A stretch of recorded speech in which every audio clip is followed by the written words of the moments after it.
Hi everyone. నేను doctor Naveen Kumar Mattavada, consultant nephrologist, Virinchi hospitals, Banjara Hills.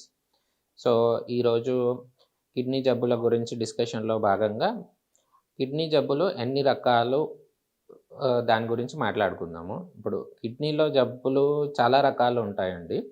So ఇందులో most common అంటే చాలా ఫ్రీక్వెంట్గా కిడ్నీ జబ్బుకి కారణాలు వచ్చేసి ఒకటి డయాబెటీస్, రెండవది హైపర్టెన్షన్, మధుమేహం, రక్తపోటు.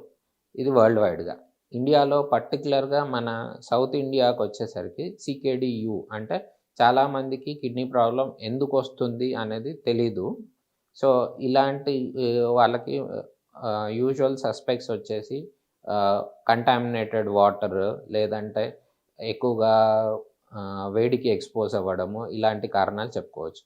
ఇది కాకుండా క్రానిక్ గ్లోమెరులోనెఫ్రైటిస్ అంటే కిడ్నీలో ప్రాబ్లం వల్ల యూరిన్లో ప్రోటీన్ లాసెస్ ఉండడము, లేదంటే రక్త కణాలు రావటము యూరిన్లో.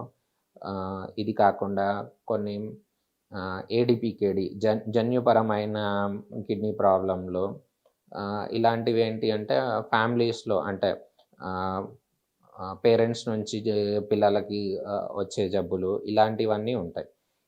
ఇవన్నీ కాకుండా ఇప్పుడు కిడ్నీకి సంబంధించి మిగతా ఫంక్షన్స్ పరంగా చూసుకున్న కిడ్నీ ప్రాబ్లం ఉన్న వాళ్ళకి కొంతమందికి రక్తంలోని సోడియం, పొటాషియం ఇలాంటి లవణాల్లో డిస్టర్బెన్సెస్ రావటము, నెక్స్ట్